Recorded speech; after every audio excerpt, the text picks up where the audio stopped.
Paz do Senhor a todos.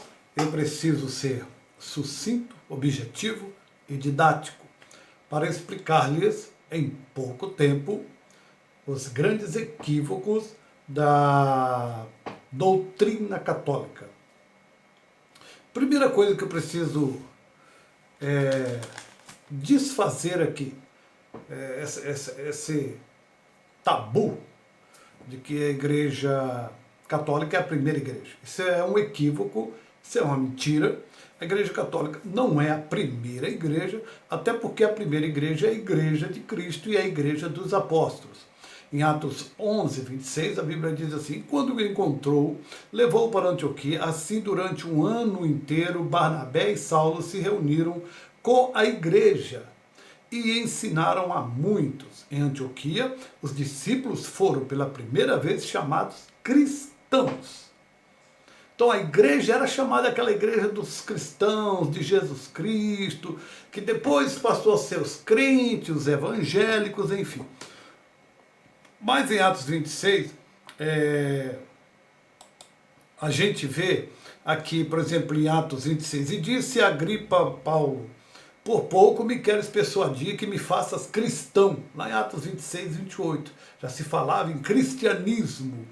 Em primeira carta de Pedro 4,16, mas se padece como cristão, não se envergonhe, antes glorifique a Deus nesta parte. Então nós vemos aqui que cristianismo não existiu a partir da Igreja Católica, até porque não chamavam ninguém de católico, nem apostólico, mas de cristão. E a igreja inicia-se em Atos dos Apóstolos, após a morte de Cristo, que é o fundador dela. E quem dá a sequência são exatamente os discípulos, os apóstolos. E aí a igreja passa a ser chamada, os irmãos passam a ser chamados de cristãos e não de católicos. Segundo tabu que é necessário se derrubar é a questão de Pedro ser o primeiro papa. Eles dizem que Pedro foi o primeiro papa. Mas Pedro mesmo não se intitulou papa. Pedro, no capítulo 1 da sua primeira epístola, ele disse: Pedro, apóstolo de Jesus Cristo, aos estrangeiros dispersos no Ponto, Galácia, Capadócia, Ásia e Bitínia. E depois, no capítulo 5, ele se intitula presbítero, que é ancião. Capítulo 5 da mesma carta, número 1, no versículo 1, aos presbíteros que estão entre vós, admoesto eu, que sou também presbítero. Você nunca vai ler Pedro se intitulando papa, porque o papado não existia nem a Igreja Católica. Existia o cristianismo, existiam os apóstolos, mas não existia a Igreja Católica, nem o papado, e nem Pedro foi o primeiro papa. Pelo contrário, Pedro era contra a idolatria, ou adoração, ou veneração a qualquer ser humano vivo ou morto. Capítulo 10 de Atos, quando Cornélio se ajoelha, ele diz: opa, não faças isso, eu sou homem como tu. Ele não aceitou a veneração de Cornélio. No capítulo 19 de Apocalipse, João se prostra diante do anjo, e o anjo também não aceitou a adoração. Então, Pedro não podia ser o primeiro papa, até porque a igreja não existia papado, não era católica, era cristã, a igreja de Cristo. De forma que Pedro não aceitou, nem ele vivo, que alguém se ajoelhasse, mesmo em sinal de reverência ou respeito, embora não fosse adoração, não é? Ele não aceitou. Ele vive, imagine ele morto. Aliás, nenhum dos apóstolos ensinou ninguém a buscar ou fazer petições a eles. Terceiro ponto que eu quero desmistificar, que são dogmas da Igreja Católica, é onde lemos os cultos aos mortos. Aonde? O padre, por favor, ou o Papa, pode me dar o texto aonde eu possa embasar essa doutrina de culto aos mortos? Essa questão de fazer missa de sétimo dia, 14º, 21º, não é? As petições, os cultos, existem cultos específicos para cada tipo de santo. Aonde está escrito isso? Na Bíblia, que aliás é um livro de base também para o catolicismo. Velório de morto. Aonde tem esse velório? onde a Bíblia nos ensina a velarmos. E a palavra velório, que vem também de vela, onde está escrito que se deve acender vela para as almas. Me dê esse texto, por favor. Onde está escrito que eu devo acender velas para as almas? Bem, primeiro, a igreja primitiva não era católica, era a igreja cristã. Segundo, Pedro não era papa e Pedro não aceitava idolatria. 3. Não há na Bíblia culto aos mortos. 4. Velar morto também não existe. Vela? Aonde está escrito isso? Não existe. O terço. Onde está escrito na Bíblia, existe alguma base bíblica para que se reze o terço contando bolinhas? Não há uma base bíblica para isso, para se fazer tantas Ave Maria, tantos Pai Nosso, orações que não existem nem na Bíblia, a não ser o Pai Nosso, que essa é conhecida. Mas as demais orações, creio em Deus Pai, Ave Maria, Santa Maria, não há embasamento bíblico. Nós temos aqui também as imagens. Êxodo 20, o Senhor diz, não farás, não terás, não farás, não se prostrarás, nem a servirás. Então veja, não precisa eu venerar, basta o fato de ter imagens. Eu não posso ter as imagens. As imagens. Quanto mais me prostrar diante delas, ou servi-las, fazer algum tipo de serviço para elas, não é? Porque se você faz algum serviço para ela, então você já está errado. Entende? Aí a Bíblia diz isso claramente em Êxodo, não farás para ti imagem de escultura, nem alguma semelhança. Depois ele diz no versículo 4, não farás, não terás, não farás, nem, versículo 5, não te curvarás, nem a servirás. Então veja, qualquer um desses estágios que você fizer diante de uma imagem, você já está errado. A Bíblia contraria isso, não é? Agora, as pessoas dizem assim, mas o Senhor mandou fazer a imagem do querubim lá na arca. Mandou fazer também a serpente. Ele mandou fazer. Ele diz, faça para mim o querubim. Faça também a arte com a serpente quando os homens estavam sendo mordidos. Ele mandar fazer é uma coisa. Ele está dizendo, tu não faças para ti. Tu, deliberadamente, não faças nada de imagem, de escultura ou qualquer semelhança do que é em cima no céu, na terra ou nas águas. Tu não faças. Ponto. Então, as imagens por si só, elas são pecado. Por si só, não preciso nem me ajoelhar. Eu não preciso nem servir a elas. Eu já estou em pecado diante de Deus, segundo a palavra do Senhor. Não é? Outro ponto. Procissão. Vamos ler o que a Bíblia diz acerca de procissão? Isaías 45, 20 e 21. Congregai-vos e vinde, chegai-vos juntos, os que escaparam das nações, nada sabem os que conduzem em procissão as suas imagens de escultura. Ponto. Eu não preciso nem clamar, e não importa quem seja essa imagem. A Bíblia diz que nada sabe os que conduzem em procissão suas imagens de escultura. Imagem de escultura, seja do santo, seja de quem for. Seja de quem for.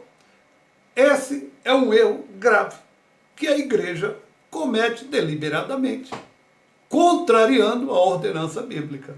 Não há um texto que apoie a procissão, o carregar, o servir a imagem, seja de quem quer que seja.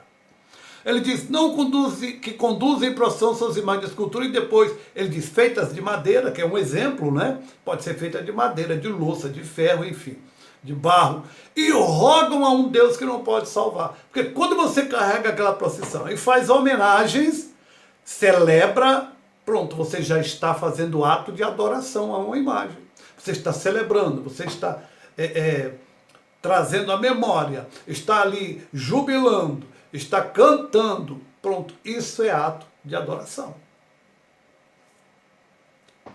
A Bíblia também ela é contra a petilância, os pedidos que são feitos a santos.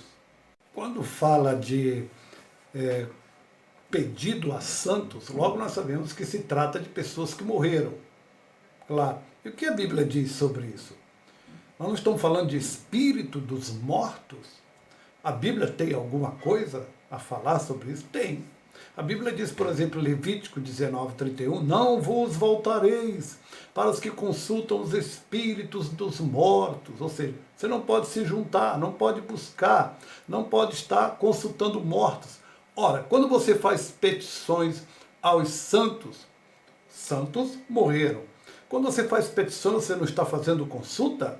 Quando você está conversando com quem morreu, aqui no seu entendimento, você não está fazendo consulta? Não são espíritos dos mortos? A Bíblia diz, não vos voltareis para os que consultam os espíritos dos mortos, nem para os que adivinham o futuro, porquanto eles vos contaminariam. Eu sou o Senhor.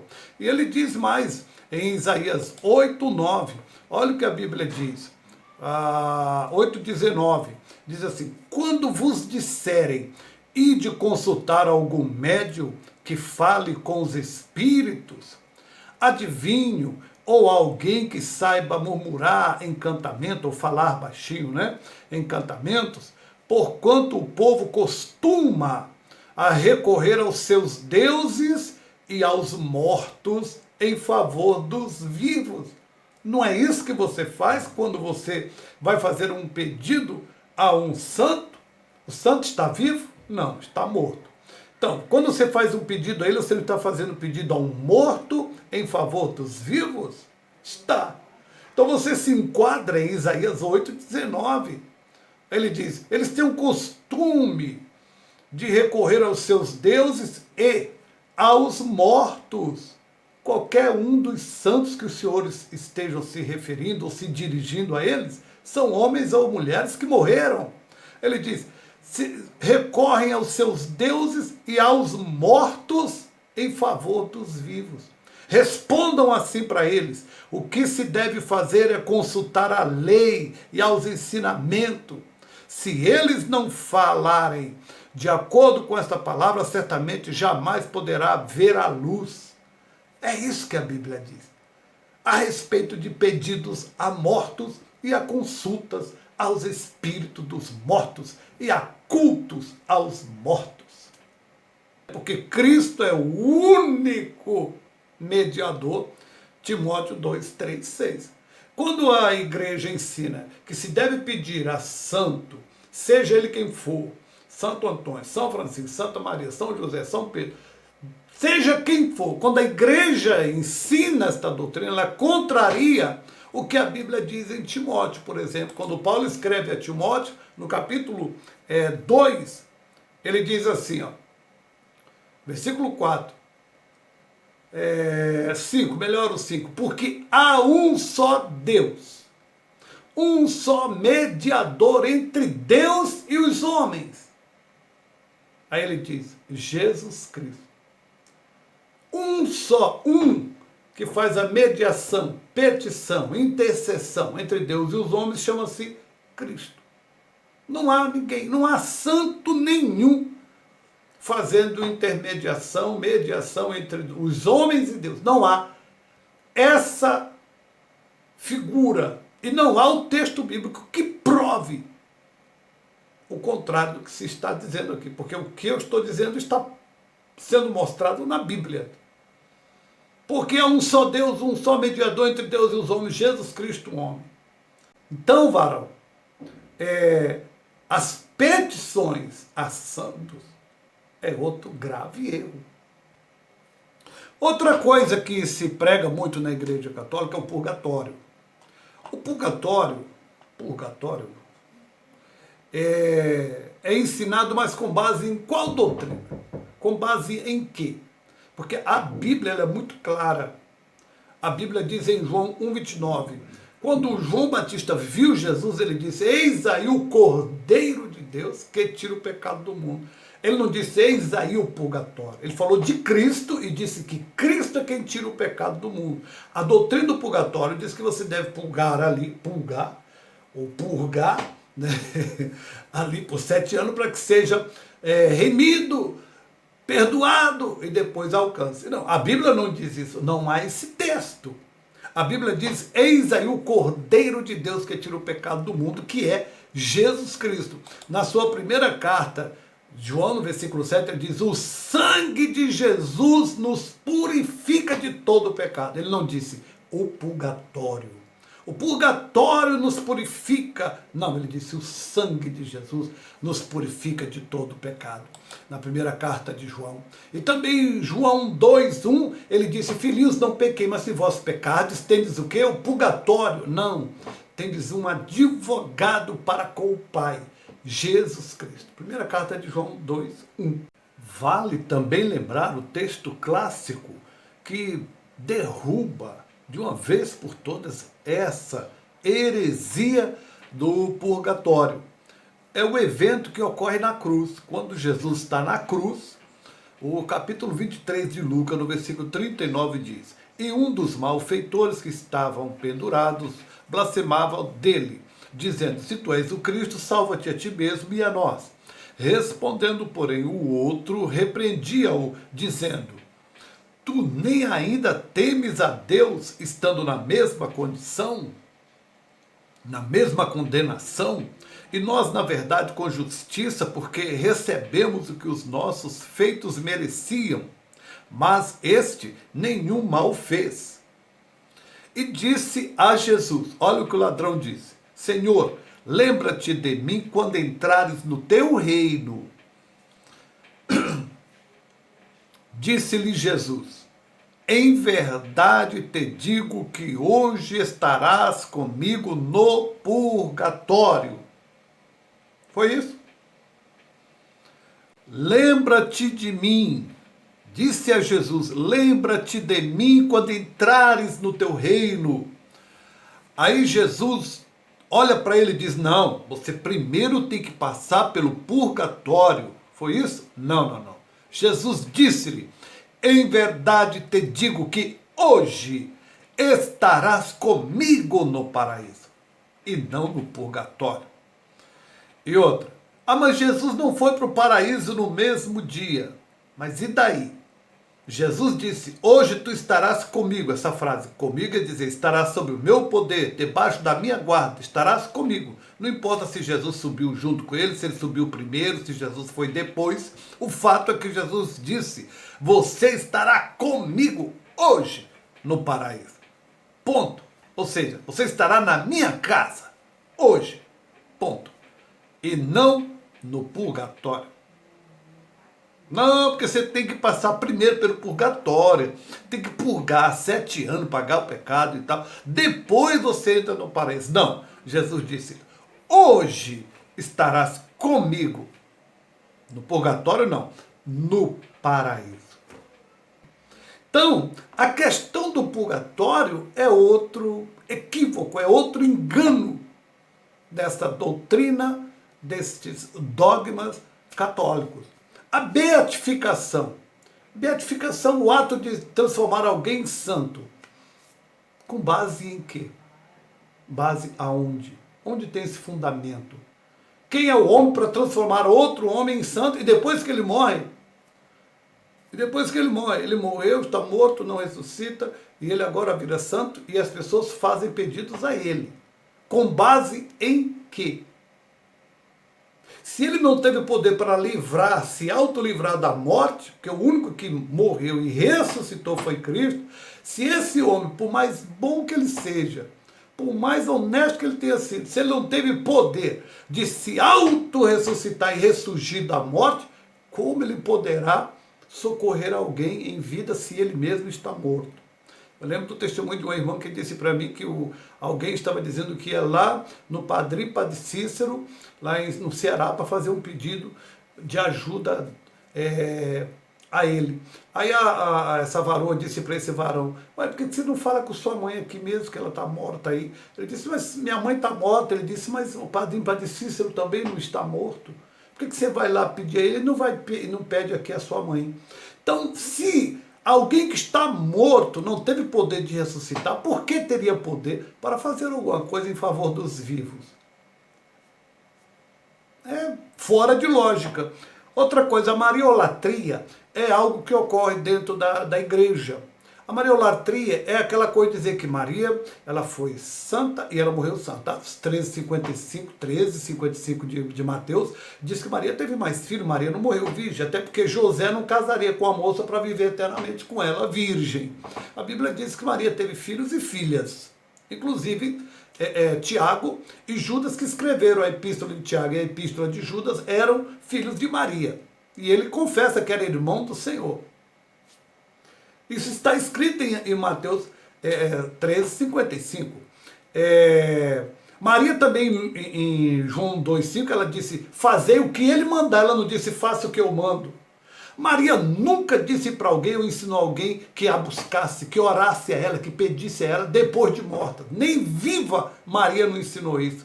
Ela viva, em João 2, ela disse, faça o que ele disser, o que ele mandar. E quando Maria canta em Lucas 1, observe o que Maria está dizendo em Lucas 1, a partir do 47, 46, então disse Maria, minha alma engrandece ao Senhor, o meu espírito alegra em Deus, meu Salvador.